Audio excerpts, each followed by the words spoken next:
Happy Tuesday, clitorati and pleasure seekers all over the world. Today, we have one of the 50 groundbreaking scientists who are changing the way we see the world. He is the founder and director of the Center for Human Potential, author and editor of 10 books, and he has the #1 psychology podcast, which you can hear Madison on. It's called the Psychology Podcast. He teaches and keynote speaks all over the world, not to mention that he taught a course on gratitude with Oprah. Like, I was researching him, like, oh my God, who is this person? He is interested in using his research and self-actualization coaching to help all kinds of minds live a creative, fulfilling, and self-actualized life. And he explores this in his new book called Transcend. And I'm so honored to have you on our show. Please welcome Dr. Scott Barry Kaufman. Wow. Yes, King. Yes, Thank King. you. This is quite the honor for me to be on this podcast, and I hope I can add value to your audience today. Of course. Well, I have a question right off the bat. Self-actualization and sex, right? Where do they overlap? How is your sexuality a part of your full potential?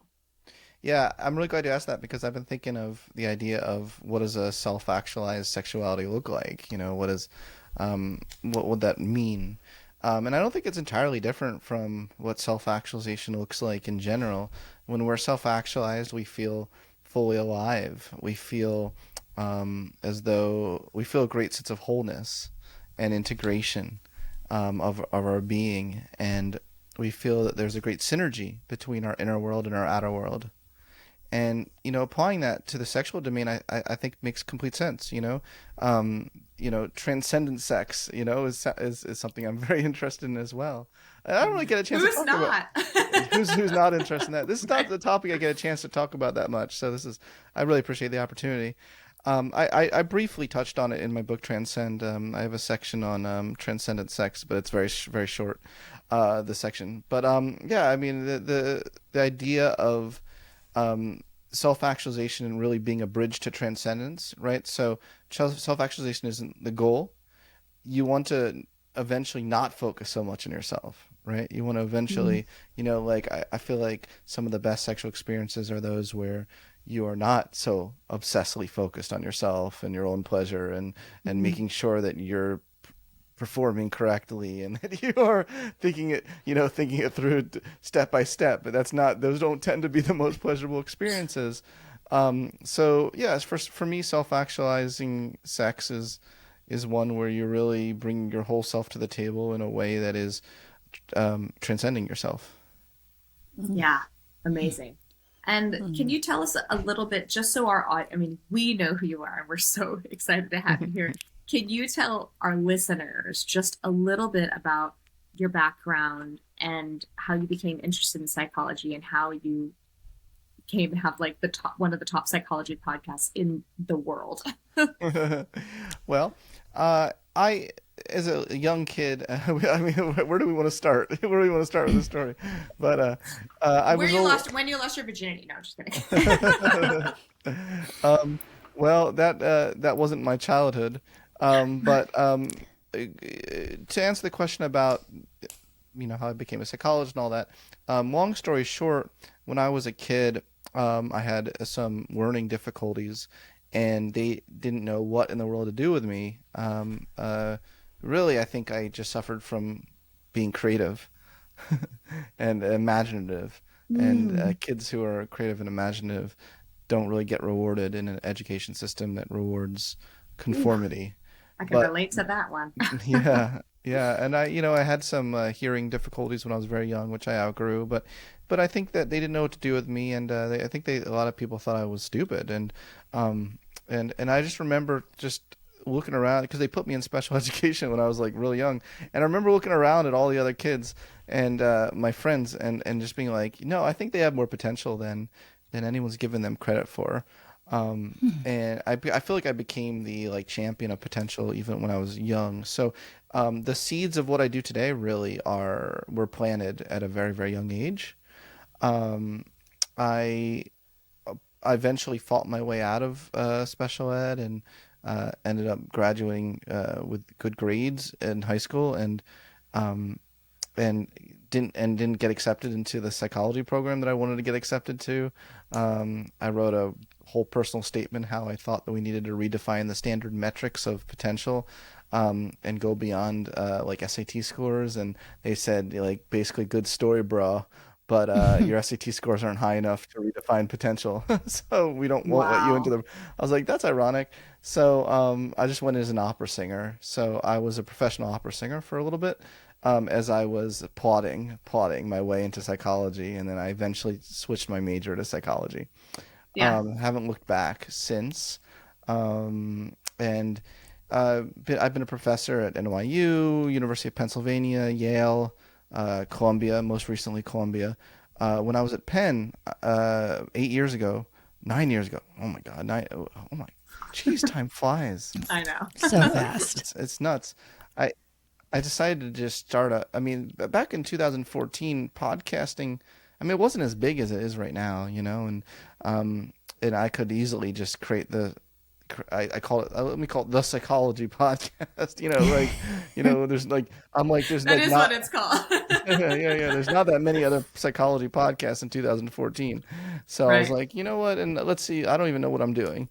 But I'm just going to put a microphone on people, on my fellow nerds. I started off with my colleagues at Penn, like Adam Grant and Angela Duckworth. And I mean, they're all just right I around. love her. Oh, she was my, her office was next door to mine. Oh my God. So, I love her. She's oh, amazing. that's wonderful. She is. Yeah, no, she's wonderful. She was a dear friend of mine, and I was like, "Can I just put a microphone on you and like can we talk about?" And so I just started off doing that, just not thinking anything. I wasn't like in it for the money and fame, Yeah. and but yeah, I mean, I think you steadily do something you do it enough over a long period of time, people got to notice eventually. That's my philosophy.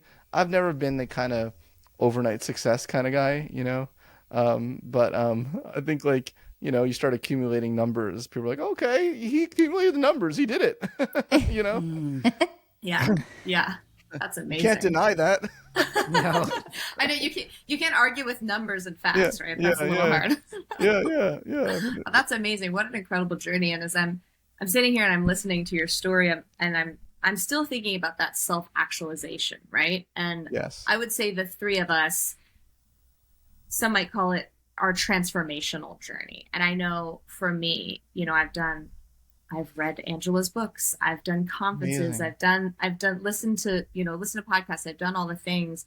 And for us personally, the thing that was missing from our self-actualization was the deep root of our sexuality and overcoming trauma Mm. and really standing in exactly what we are. For me, I'm a really kinky person, right? And I didn't know that. really, When you say really, right, like, right, like You're like, common Right. knowledge. no, not, I didn't know.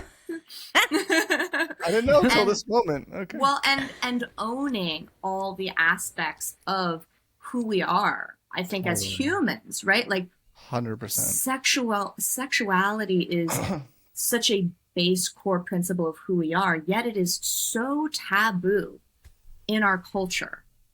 And I'd like to know from like a psychological standpoint, what are your thoughts on that? Yeah, it's really cool that our worlds have collided here, because that's definitely an area of my life that I personally haven't owned in public, because it's not relevant to what I do. It's very relevant to what you all do, so you could talk about it all day long, but there's be something jarring of giving a talk to educators about the importance of changing the education system, and then being like, by the way, I'm a dom, a professional dom. Like, I mean, But like, why not, there's something. right? Why Well, is I it don't like know. that? I don't know. Well, I don't know. I mean, maybe there are certain boundaries that are meant to be like at a school. At a school, I don't know if Yeah, that's maybe. yeah. I don't tell all my students. I Right. love that podcast. You know that. But I do think that I could use to own that more in other contexts, in certain podcasts and things. I always ask my guests the questions, right? I don't really, even in the one we did, I didn't really talk too much about my own personal sex life. The one I did with Sugar. Yeah. So no, my thoughts on what you're saying is hell yes. Like I'm nodding my head. I was nodding internally when you were talking. And I think that there's a lot of shame. I think I have a lot of thoughts about this from a male perspective Yeah. because I'd I love am to male. know. Yeah. So I think about it a lot from the male perspective, and I've been wanting to write an article, and the headline, no one likes the headline that I want to use because it's too controversial, and Ooh, but what What is is it? well, so I'll say the title of it, but before it becomes triggering, I'll explain what my point is. Okay. So I was thinking of writing a title in defense of male domination. That's funny. I love The it. way you say it, though, it's like, okay, I want to hear It's about innocent. this. It's innocent. It's It's like innocent. Yeah. sweet. Okay. All right. It's innocent. You know what? Let's do this, Scott. Let's talk about male domination right now. Yes, please. Is this the direction we're going off into? Yeah, it is. Yes, this is where we're going. Oh my gosh. He Well, drinks I- his water. Hydrate. Let me drink this instead. Well, the contents of the article, my therapist has been I have a very kink positive therapist, and she's been encouraging me to write this article and like come out, and I've never come out, as kinky before ever. But I was thinking I've been working on this article for like 5 years. Wow. Oh my But gosh. Wow. basically, what the point I want to make, which you all can tell me if you think this is a valid point or not. I'm open to Okay. feedback always. Is that from what I've learned in the kink community, is that I think there are a lot of males who have certain urges, but they have a very, very unhealthy integration of their urges. They think being dominant means hitting a woman, or she doesn't even want to be hit, and you hit a woman, or like using names, that, or like that there's something, they have a certain image in their head of what that means. And what I've learned is that like true doms, are those that have such a high level of emotional intelligence, are so incredible at intuiting the needs of the person and making the person feel safe and making the person feel as though they want to surrender, right? And so the article would basically be a way of saying, like, all this talk about toxic masculinity, I don't think the problem are a lot of the urges that men do tend to have.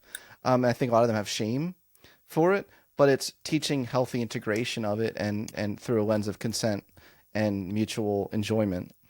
Because I've noticed that so many women I've been with love that shit. like I think there's a secret. There's like a secret men don't know. And that's Yeah. well, that's one thing. But also Yeah. I feel like there's a great secret out there, that like there's this narrative that like women don't want sex, men are the only ones who want sex. All these kind of like really crazy ideas that I think I think a lot of women are becoming a lot more empowered these days to express their sexuality. But I actually think men and women want the same things a lot more than the narrative that's in general or in public. Yeah. I've never really talked about this stuff before. So again, thanks for the opportunity, and I'm wondering how all this is landing with you all.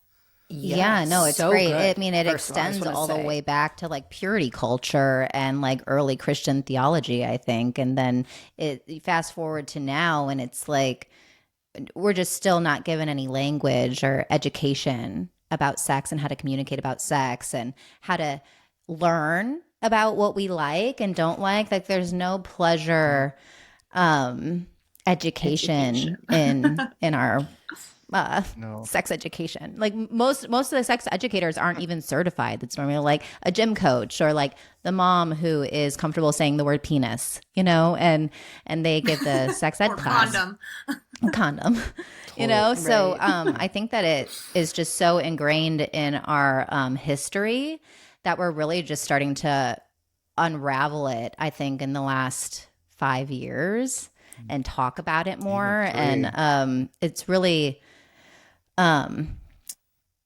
we have a long ways to go. And I think that's why this show has been so important to us, is talking about sex and men and women being able to talk, or all genders being able to talk about it and not have it be weird or creepy, so that it can be actually like a safe conversation.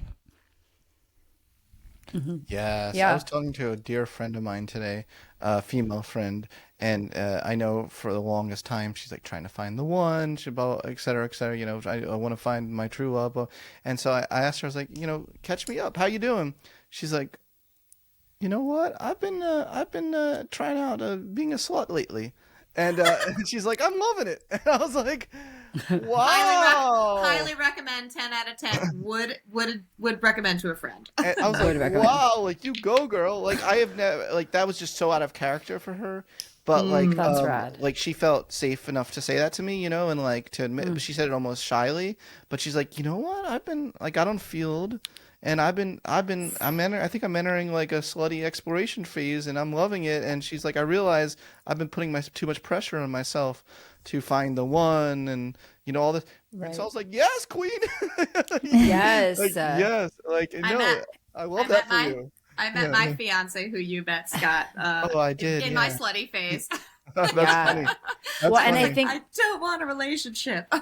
Yeah. it's like going back to the, your article about male domination. Yeah. Yeah. I think this is great, like redefining a little bit of what male domination can look like, Yeah, because I think the impact on our culture in terms of sexuality and relationships goes back to agriculturalism, when suddenly we became property owners, and men like owned women, and monogamy was institutionalized. Men owned property and wives, and women greatly lost their voice, their power in society during that time. And I think that, the men of today, there's just some programming from the past where men are still sometimes operating that they own women, or they're entitled to a woman. And it got brought up on a colleague podcast of ours the other day. I saw a clip of theirs talking about how all people should pay at sex parties, because the second you have a woman not pay for a sex party and the men are paying, the men show up entitled to have sex, that I paid for something, so I'm going to leave here getting it. Interesting. And I wanted to bring this up because They don't charge the I women? actually recently had an ad. Sometimes It they'll depends. say, Very like, little. Very a lot little. of times they'll be like, a couple will pay or men will pay, but single women can Oh. come in for free. I've seen it all different ways. Okay. Sorry, And go I think ahead, this Madison. this shows something really interesting about, like you were talking about with consent. The word consent is a newer word. And it's so interesting to me when words get created. It's like they get created because there was like a breakdown. We needed to name this something, this violation of boundaries. And I think that a lot of this is like, I do see this in not just with men though. And this is why I wanted to like kind of bring it back to like, I do see that this is something that everyone kind of to a degree does when there isn't self-actualization. When there isn't self-actualization, there's a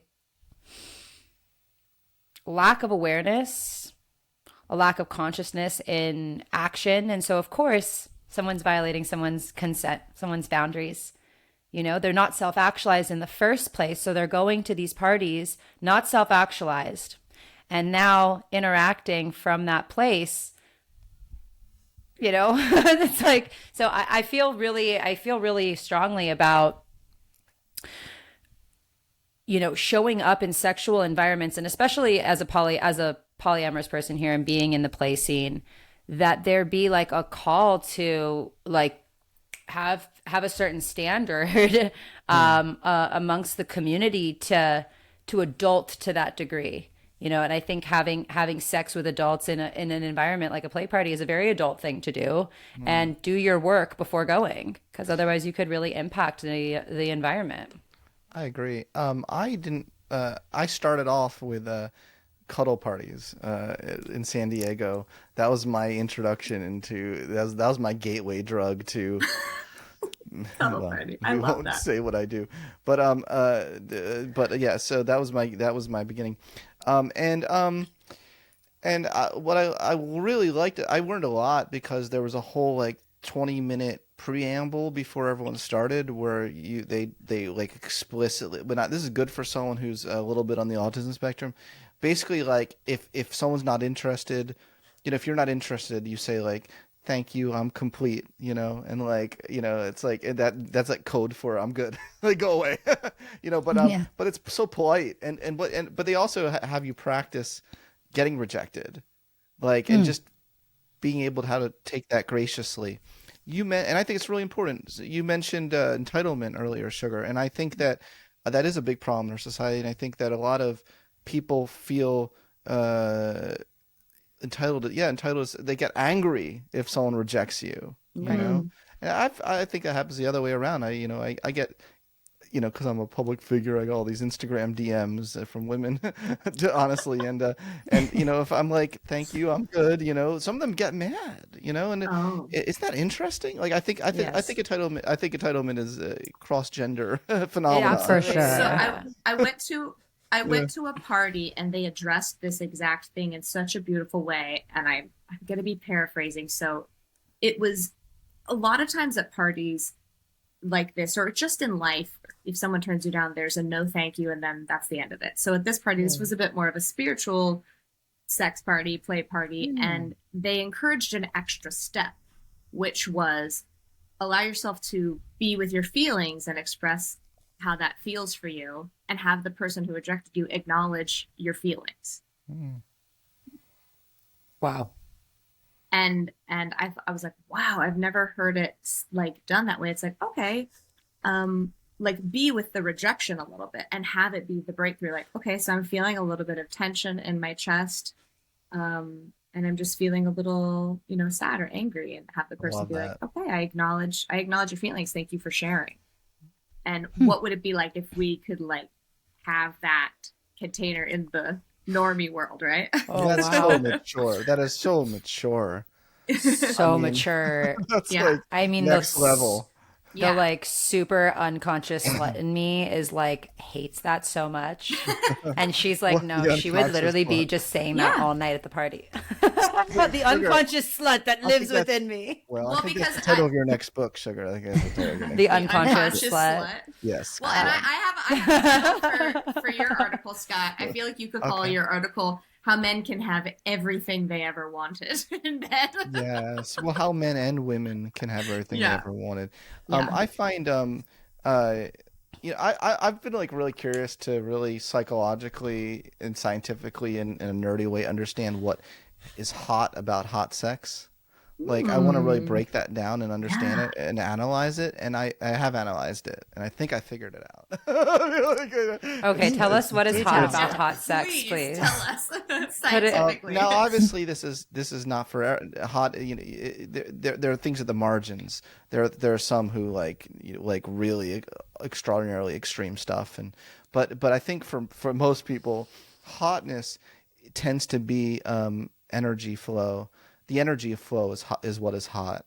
And that's like a variable that transcends each individual. It's the energy flow is where both people are in the flow state, and I've studied the flow state in terms of other forms of creativity. So it's a shame that it's not studied more in this domain of sex, where you lose sense of time, you lose sense of self-criticalness, but you also Sugar's mouth is open.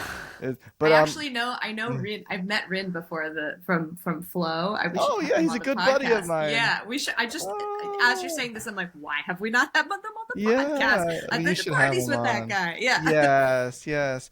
And not only, but passion is so interesting, because I think that's a key variable with hot sex is passion. But it's a kind of attunement where both are like totally without asking, like, oh, like, is this okay now if I do this? Is it okay? So I think consent, you can go too far with the obsession for Me Too and all that, where it's like where both partners are scared to like do anything without verbal consent. Unconscious consent is hot, is basically what I'm trying to say. Consent can be an eye gaze. Yes, that's all It I'm doesn't saying. have to be, can I now lick Correct. your areola? Like, Yeah. that's not Correct. hot. Like, Because there's a certain Correct. level of consent that can then be a turn off, Yes. where it's like you're overdoing so it. Scott, I want to go back to something you said. You talked about passion. I want to know from a psychological standpoint, what cultivates passion, in your opinion? Like sexual passion. Are we? Like sexual or romantic passion, or that, like, you know, on a psychology level, like what is, like, how can you cultivate that chemistry, or even like, let's say you've been in a long-term relationship, how to revive that chemistry and passion? This really does relate to a discussion of BDSM, and why I think that society would be much better off if everyone was trained in BDSM. I'm serious about this, because you learn. I'd read that article. You learn safe, sane, consensual. I mean, it's like the rules. They're rules, that we should all be learning in the sexual domain, no matter what you're into. But for me, so okay, do I want to out myself? My brand is I'm a sensual dom. So what that means is I'm not a sadist. I don't actually enjoy, and that's fine if you are, by the way. This is not like, I'm just saying what I am, and not in a way psychological kink. Okay. No cool. pain. Amazing. Yeah. Okay. Well. Okay. Maybe we're a match. No, maybe. But essential dom. What I mean by that is that I think that, and this relates to passion. I think that what I love is a certain sense of, there's a certain sense of like a fight that is passionate. And it's not, I'm not talking about violence. I'm talking about a push and pull, a sort of like, biting, a little bit of a, sort of like, no, get away from me. And there's a certain kind of like energy exchange that is really hot. When a dom and a sub are being really sensual with each other. I feel like if anyone's going to understand what I'm saying, it's you three. You know what I'm talking about. Oh, I know what you're talking about. but how can we say that, and for that not to be controversial? Because I feel like you three get it. You three totally get what I'm saying.